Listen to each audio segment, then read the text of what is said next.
오늘 우리에게 주신 하나님의 말씀 마태복음 11장 2에서 6절까지 말씀입니다. 마태복음 11장 2절로 6절까지 말씀 교독하겠습니다.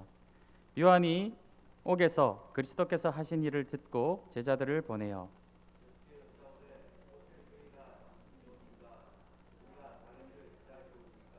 예수께서 대답하여 이르시되 너희가 가서 듣고 보는 것을 요한에게 알리되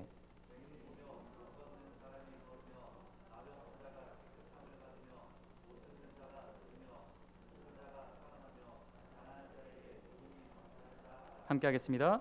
누구든지 나로 말미암아 실족하지 아니하는 자는 복이 있도다 하시니라. 아멘. 지난 시간까지 세 번에 걸쳐서 예수님이 12제자를 파송하시고 권면하시는 내용을 우리가 함께 나누었습니다. 11장 1절 말씀을 보면 예수님이 이제 12제자를 명하시기를 다 마치시고 예수님도 여러 동네를 다니시면서 하나님 나라의 복음과 또 제자 삼는 일, 전도하시는 일을 하시면서 각지를 다니시는 것을 보게 돼요. 그때 2절 말씀에 보면 요한이 옥에서 그리스도께서 하신 일을 듣고 제자들을 보냅니다. 요한이, 세례 요한이 자신의 제자들을 지금 예수님께 보내는 것을 보게 되죠. 왜 세례 요한이 감옥에 갇혀 있고 왜 세례 요한이 제자들을 보내었는가? 3절 말씀 보십시다. 예수께 여짜오되 오실 그이가 당신이오니이까 우리가 다른 일을 기다리오니이까. 지금 세례 요한이 예수님께 제자들을 보내어 질문하고 있는 내용이 무엇이냐면은 오실 그이, 바로 우리가 너무나도 기다리고 기다리던 메시아가 당신이 맞습니까? 아니면 다른 사람을 내가 기다려야 되겠습니까? 이렇게 제자들을 보내 질문을 하고 있는 거예요. 왜 그럴까요? 요한이 왜 옥에 갇혀 있을까요? 그것을 우리가 마태복음 14장 말씀으로 가서 한번 좀 찾아보도록 하겠습니다. 마태복음 14장 3절 4절 말씀 함께 읽겠습니다. 시작. 전에 헤롯이 그 동생 빌립의 아내 헤로디아의 일로 요한을 잡아 결박하여 옥에 가두었으니 이는 요한이 헤롯에게 말하되 당신이 그 여자를 차지한 것이 옳지 않다 하였습니다. 헤롯 왕이 동생 빌립의 아내 헤로디아를 자신의 아내로 삼아버렸어요. 그러니까 일어날 수 없는 일이 이제 누구나 다 주목하고 있는 왕궁 안에서 벌어졌다라는 것이죠.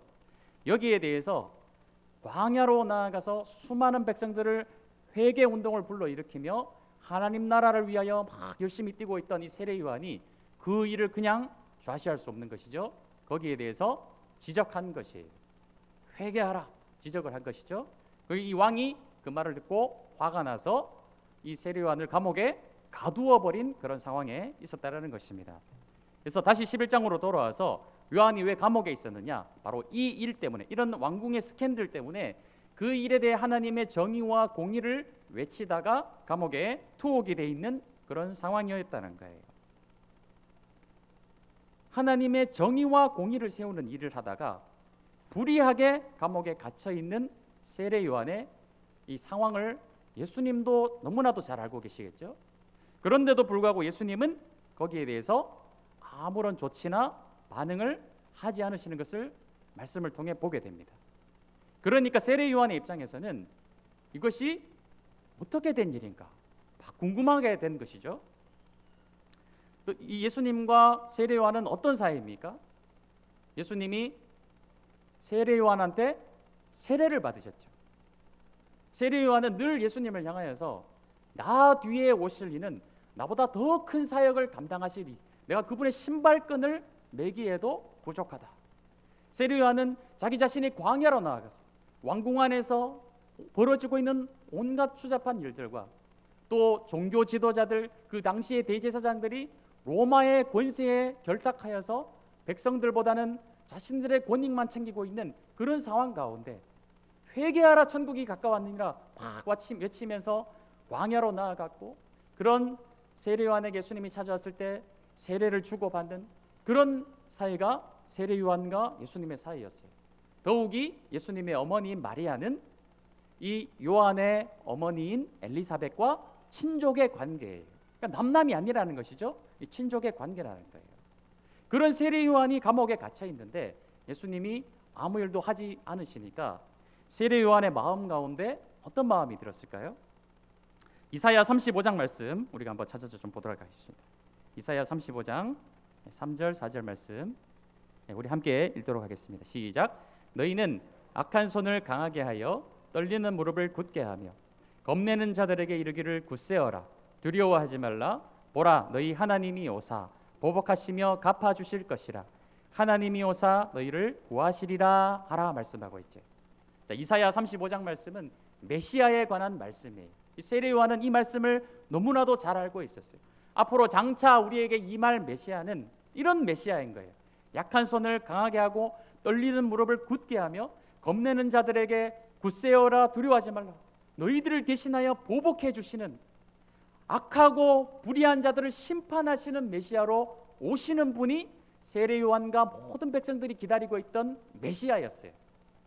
자기 자신이 그 일을 신발끈을 매기에도 부족하지만 그 메시아가 오실 길을 준비하면서 그 일을 작지만 감당해 나가고 있었는데 정작 자기가 바라보았던 메시아라고 생각했던 예수님은 자신보다 더 큰 일, 더 자신보다도 백성들을 회개시키고 공의와 정의와 또 불의한 자들을 심판하실 그 메시아로 막 활동을 해야 되는데 자기 자신이 감옥에 있음에도 불구하고 가만히 있는 모습을 보면서 의구심이 들기 시작한 것이죠.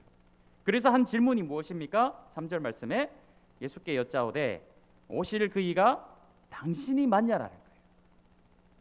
내가 당신을 바라볼 때 정말 메시아였고 세례를 줄 때 하늘이 열리며 하나님의 음성이 들렸지만 근데 당신이 지금 하고 있는 일을 보니까 병든 자를 고치고 이 어려운 사람들을 돌보는 일, 또 하나님 나라의 복음을 전파하는 일은 참 잘하고 있지만 정작 이사야 말씀에 나와 있는 공의와 정의로 불의한 자들을 심판하는 일에 대해서는 하지 않고 있는 모습을 보니까 정말 당신이 내가 기다렸던 그 메시아가 맞습니까? 혹 내가 잘못 알아보고 다른 오실 분을 기다려야 될 것입니까? 막 의심이 들면서 제자들을 보내서 예수님께 질문을 하고 있는 그런 상황이라는 것이죠. 사랑하는 성도님들, 전쟁 중에 보면은 외부로부터 들어오는 적군이 있을 때 내부에서는 똘똘 뭉치게 되는 것을 보게 되죠. 우리가 외부로부터 들어오는 적군을 맞서 싸워야 된다 해가지고 서로 사이가 좋지 않던 사람들도 사실은 하나가 될 수 있어요. 그래서 아주 지혜로운 이 적장은 어떻게 하냐면은 밖에서는 공격해도 안으로 내부로부터 똘똘 뭉쳐서 잘 견뎌내기 때문에 아주 간교한 계략을 짜내는데 그것이 무엇이냐면은 바로 자중질환을 일으키는 것이죠. 이간계를 일으키는 거예요. 그러면은 밖에서 외부에서 공격하지 않아도 어떻게 됩니까? 스스로 내부에서 서로가 적이 되어서 붕괴되는 것을 우리가 역사 속에서 그런 사건들을 많이 볼 수 있죠. 가장 무서운 것이 무엇이냐면은 내부에서 들어오는 적이에요. 교회에서 가장 무서운 마귀는 어떤 마귀냐면은 바로 섭섭마귀입니다. 섭섭마귀. 이 섭섭한 마음이 한번 찾아오기 시작하면은 이 마음 가운데 이성적인 생각 그리고 냉철한 사고가 조금씩 마비가 되게 돼요. 그래서 평소에 사이가 좋았던 사람도 괜히 섭섭한 마음이 들어오기 시작하면은 그동안 감사했던 마음, 좋았던 마음들은 오간데 없이 다 사라지고 그 사람의 단점만 보이기 시작하고 왜 내가 이 정도까지 해줬는데 너는 나에게 이 정도밖에 해주지 않느냐, 막 이런 섭섭한 마음이 들어오기 시작하면은 이 정상적인 지각과 판단이 잘 되지 않기 시작한다는 것이죠. 이 교회 안에서 그런 일들이 얼마나 많이 있습니까? 굉장히 조심스러운 이야기이기 때문에 이 구체적인 사례에 대해서는 언급하지 않겠습니다. 그렇게 말씀을 드리지 않아도 이 교회 안에서 얼마나 많은 일들이 이 섭섭함 때문에 일어나는가 우리 성도님들 잘 알고 계실 거예요. 제가 이전 교회에서 교육위원회를 맡은 적이 있습니다. 교육위원회를 맡는데 교육위원회 이제 스태프들이 계시겠죠. 그래서 총무 집사님도 계시고 한데 갑자기 한 집사님이 이렇게 말씀을 하시는 거예요. 우리 앞으로 교회에서 10년, 20년 교사 근속상을 좀 없앴으면 좋겠습니다라고 말씀을 하시더라고요. 굉장히 의외였죠. 아니 10년 동안 열심히 이 주일학교에서 봉사한 선생님들을 위로하는 일, 격려하는 일, 10년, 20년 얼마나 영광된 상입니까? 근데 왜 이것을 교사 중에서 그것도 총무로 계신 분들이 없애달라고 하실까? 정말 궁금해서 한번 여쭤봤어요. 아니 이거 너무나도 중요한 상인데 이거 왜 없애자고 말씀을 하시는 거죠? 여쭤보니까 이렇게 말씀을 하시더라고요. 대부분 교사들이 열심히 성실하게 섬기는 것은 좋은데 교사들 가운데 그냥 이름만 올려놓은 분들이 굉장히 많이 계시대요. 그냥 보조교사로 이름만 올려놓고 출석도 제대로 하지 않으신대요. 1년에 반쯤 나올까 말까. 그런 분들도 10년이 되고 20년이 되면 왜 나는 교사 근속상 10년, 20년 안 주냐고 막 따지시는 분들이 있다라고 하는 거예요. 총무님한테 막 뭐라고 한다라는 것이죠. 그래서 이 총무님이 차라리 그렇게 할 바에는 그냥 없애는 게 낫지 않겠습니까? 그런 의도로 말씀을 하신 거예요.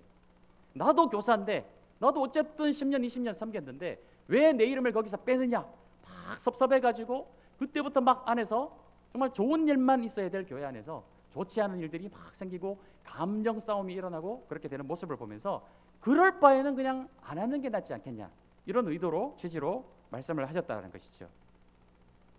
내가 이렇게 하고 있는데 왜 이것밖에 알아주지 않느냐? 이런 섭섭한 마음이 나에게 들어오는 순간 정상적인 이 생각과 이 지각과 이 사고가 조금씩 마비가 되는 것을 보게 된다는 것이죠. 우리 사랑하는 성도님들, 하나님께 대하여 얼마나 이 감사한 마음을 가지고 살아가고 계십니까? 하나님이 우리에게 주신 수많은 것들, 그 감사의 제목들이 너무나도 넘쳐나서 하늘을 두루마리 삼고 바다를 먹물 삼아도 다 쓸 수 없는 것이 하나님의 은혜이고 하나님의 사랑이에요. 근데 하나님께 감사하는 마음이 더 내 마음 가운데 자리 잡고 계시나요? 아니면 섭섭한 마음이, 원망하는 마음이 더 강하게 자리 잡고 계시나요? 우리 사랑하는 새로운교회 모든 성도님들 마음에는 감사한 마음이 더 많이 자리 잡고 계신 줄로 믿습니다. 원망과 불평들이 없으신 줄로 믿어요. 그런 것들이 찾아 들어오거든 예수님의 이름으로 물리치시는 그런 성도님들이 되십시오. 섭섭한 마음이 찾아 들어오는 순간 왜 내가 열심히 예배드리고 그렇게 열심히 하나님 앞에 기도하는데 하나님은 내 기도에 응답해 주시지 않고 나의 소원을 외면하고 계시는가? 이런 섭섭한 마음이 찾아 들어오는 순간 어떻게 됩니까? 감사한 모든 기도의 제목들, 왜 내가 하나님을 예배해야 되는지 그 이유들이 다 상실되어지는 거예요. 내가 뭐 받은 게 있어서 받기 위해서 하나님을 예배하는 것이 아니지 않습니까? 하나님이 나를 원래 지으신 창조의 목적, 하나님을 영화롭게 하는 것, 그 본연의 목적 때문에 하나님을 예배하는 것이지 뭔가 받아내고 내가 뭔가 했기 때문에 이렇게 하는 예배가 아니라는 것이죠. 오해하지 않은 성도님들 되십시오. 하나님께 대하여 그렇다면 또한 어떻게 될까요? 교회에 대해서 어떠십니까? 교회에 대해서 감사하는 마음이 더 크신가요? 아니면 섭섭한 마음이 더 크신가요? 가정에 대해서 어떠세요? 내 남편에 대해서 감사한 마음이 더 크십니까? 아내에 대해서 감사한 마음이 더 크십니까? 아니면 섭섭한 마음이 더 크십니까? 이 섭섭함 때 별거 아닌 이 섭섭함 때문에 부부간에 불화가 일어나게 되는 것이죠. 내 부모님에 대해서, 내 자녀에 대해서 어떠신가요? 감사한 마음이 더 크세요? 섭섭한 마음이 더 크세요? 섭섭한 마귀가 마음에 들어오는 순간 이 정상적인 이성과 사고가 마비가 된다는 것을 잊지 마시고 이런 것들을 물리치시고 감사한 제목들을 찾아서 오히려 감사할 줄 아시는 성도님들이 되시기 원합니다. 세례 요한은 이 섭섭함이 찾아온 거예요. 자기 자신이 메시아를 바라보았어요. 예수 그리스도는 진짜 메시아, 나는 그분의 신발끈을 풀기에도 부족하며 감당하지 못하겠다. 예수님이 세례를 받으러 오실 때 내가 이것을 감당하지 못하겠습니다. 예수님이 이것을 이룸이 하나님의 의를 이루는 것이다 이렇게 말씀하실 때 그가 예수님께 세례를 주고 하늘문이 열리는 것을 목격하였어요. 그럼에도 불구하고 그가 옥에 갇혀 있을 때 아무 조치도 하지 않으시는 것 같은 예수님에 대해서 무엇이 찾아왔습니까? 섭섭한 마귀가 찾아왔다라는 거예요. 제자들을 보내서 물어보는 것이죠. 당신이 진짜 메시아가 맞느냐라는 거예요. 세례 요한이 생각했던 메시아는 자기가 하고 있던 이 사역, 그 사역들보다 더 큰 사역, 더 놀라운 사역들을 막 일으켜서 이 종교 지도자들을 개혁해내고 로마와 이스라엘의 그 관계를 깨어 부셔버리고 다시 다윗의 때, 이 솔로몬의 때와 같은 큰 왕국, 거대한 왕국을 이루어내는 그런 메시아를 기대하고 소망하며 자기가 감옥에 갇혀 있으면 분명히 예수님이 이런 일들을 일으켜서 구원해 주실 것이다, 구출해 주실 것이다 막 기다리고 있는데 그런 일을 하지 않는 예수님을 보면서 마음에 어려웠다는 것입니다. 세례요한이 기다리고 있었던 하나님의 정의는 무엇입니까? 세례요한이 생각했던 그리스도 메시아의 정의는 무엇이었어요? 우리가 읽었던, 지금 띄워놓아 주셨죠? 이런 메시아예요. 그런데 예수님은 거기에 대해서 무엇이라 말씀하십니까? 4절 5절 말씀 보십시다.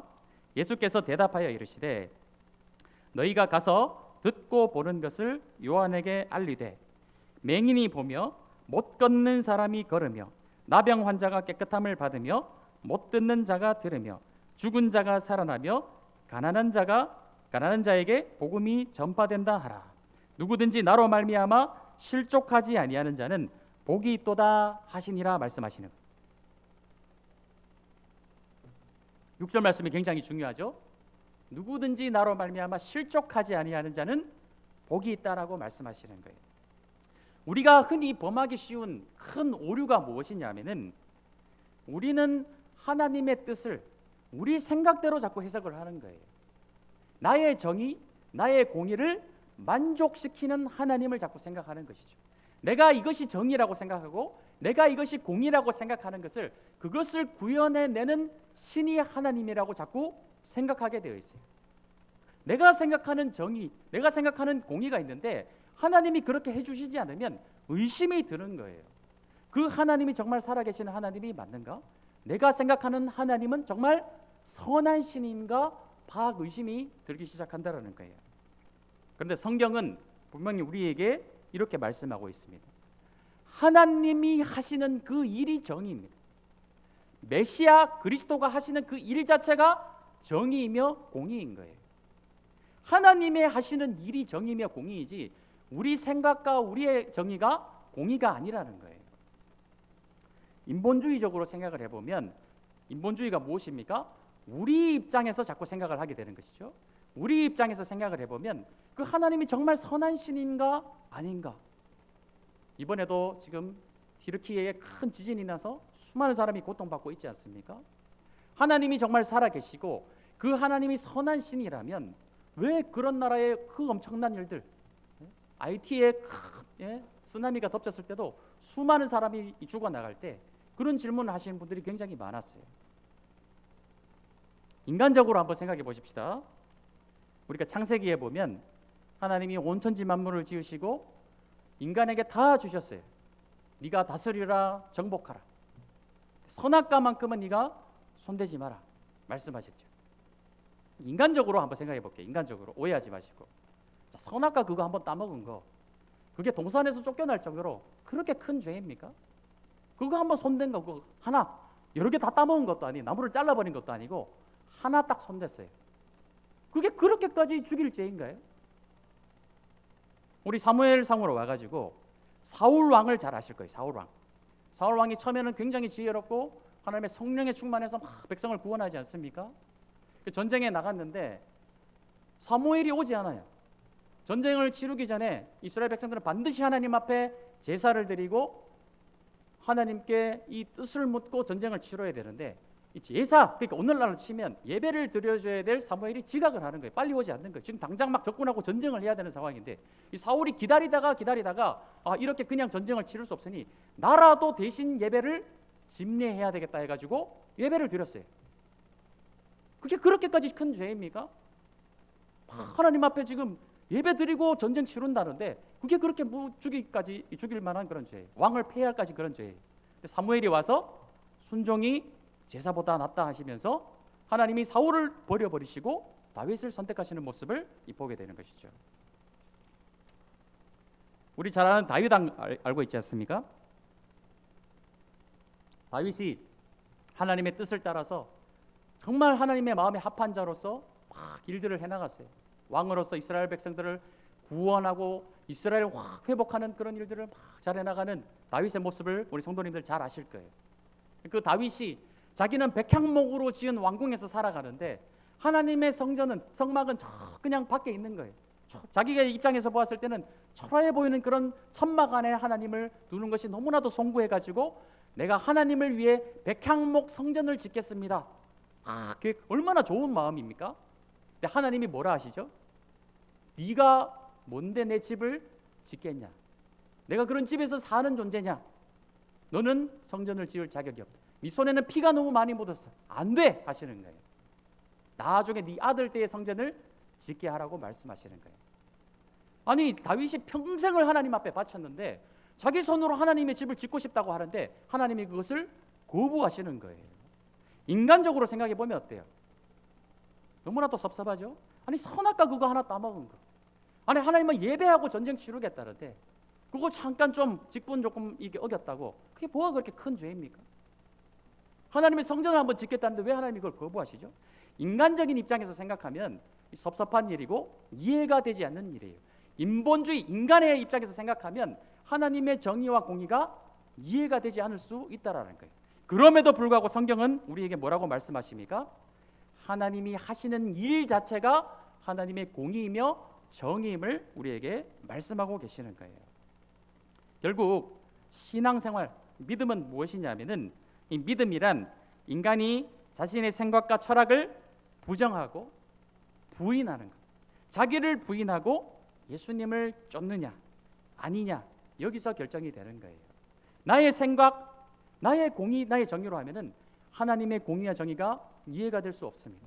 그렇기 때문에 나의 생각, 나의 철학, 나의 공의, 정의를 내려놓고 나를 부인하고 자기 자신의 십자가를 지고 예수님의 공의, 예수님의 길을 쫓는 것이 바로 예수님의 제자가 되는 길이라고 말씀하시는 거예요.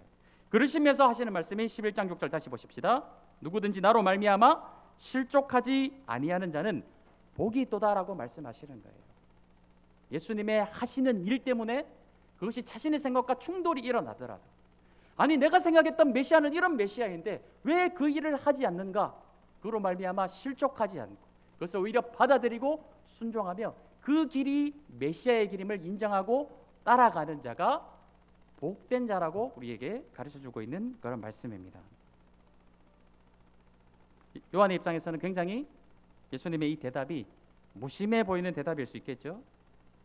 그러나 우리는 우리가 보고 싶은 대로 듣고 싶은 대로 부분만 보는 거예요. 예수님의 말씀과 복음을 통해 우리의 영혼이 구원받고 또 육신의 문제들이 해결이 되었다면 그 다음이 무엇입니까? 그 다음 여기가 끝이 아니죠. 우리가 예수님으로 말미암아 은혜를 얻어서 나의 죄되었던 육신이 나의 죄되었던 삶이 다 정리가 되고 예수님의 제자가 되고 하나님 나라의 백성이 되며 하나님의 아들 하나님의 상속자가 되었다면 거기서 끝이 아니에요. 구원받았으면 한번 구원받았으면 거기서 머무는 것이 아닙니다. 또 구원해 주시고 또 내가 원하는 거 이루어 주시고 내가 원하는 거 내가 바라는 거 다 들어주시는 거기에서 그치면 안 된다라는 거예요. 그것이 끝나는 것이 아닙니다. 우리가 지난주까지 10장 전체를 계속해서 말씀을 보았어요. 이제 구원받고 예수님의 제자가 되었다면 이제는 무엇인가 내놔라 들어달라 이것이 아니라 이제 무엇을 해야 됩니까? 예수님이 가신 길 십자가의 길, 그 제자도의 길을 걸어가야 되는 거예요. 그 길에는 희생과 헌신, 어려움, 때때로 순교까지도 각오해야 되는 길이 바로 그 길임을 우리에게 가르치고 계시다라는 거예요. 고침받고 구원받은 자가 가야 될 길은 십자가를 지신 예수님이 가신 그 길을 쫓는 거예요. 그 길이 고난의 길이며 그 끝이 순교의 길일지라도 예수님을 의심치 않고 신뢰하며 걸어가야 되는 것입니다. 그것이 진짜 믿음이고 제자의 길임을 잊지 마셔야 되는 거예요. 예수님은 지금 세례요한에게 이것을 가르치고 계시는 거예요. 진짜 메시아, 그 길을 내가 앞으로 너희에게 보여주겠다라는 것이죠. 비록 세례요한은 순교를 당해서 그 뒷모습을 지켜보지는 못합니다. 그러나 예수님은 진정한 메시아로서 십자가를 지시고 온 인류를 구원해내시며 온 인류를 육신적 메시아, 군사적 메시아로 구원해내시는 것이 아니라 진정한 영적인 메시아로서 악한 마귀 사탄의 권세를 완전히 깨뜨려 버리시고 온 인류를 구원하시는 진정한 메시아로 사시는 것을 우리가 말씀을 통해 보게 되는 것이죠. 우리의 작은 시선, 우리의 작은 눈, 우리의 작은 생각으로는 그 크신 하나님의 생각, 하나님의 뜻을 다 이해할 수 없어요. 우리는 지금 이 순간 이때에 갇혀 살아가는 거예요. 부분만 보게 되는 것이죠. 그러나 하나님은 큰 숲을 펼쳐놓고 계신다는 사실을 잊지 마십시오. 우리 시간 함께 찬양할 때에 이 가사를 한번 좀 띄워주셨으면 좋겠습니다. 세 번째 줄 보시면은 크신 계획 다 볼 수도 없고 그 부분이 있죠. 크신 계획 다 볼 수도 없고 작은 고난에 지쳐도 주께 묶인 나의 모든 삶 버티고 견디게 하십니다. 우리는 하나님의 그 크신 계획을 다 이해할 수 없어요. 오늘 하루 나에게 일어나는 일을 나의 공의와 정의로 바라볼 때 이해가 되지 않아요. 그럼에도 이 찬양의 고백은 무엇을 우리에게 얘기하고 있습니까? 주께 묶인 나의 모든 삶 버티고 견디게 하시고 그 하나님을 신뢰하며 나아가자라고 고백하고 있는 이런 찬양의 내용이에요. 우리 찬양을 하실 때 이것을 기도하는 마음으로 우리 함께 고백하는 마음으로 결단하며 찬양하셨으면 좋겠습니다.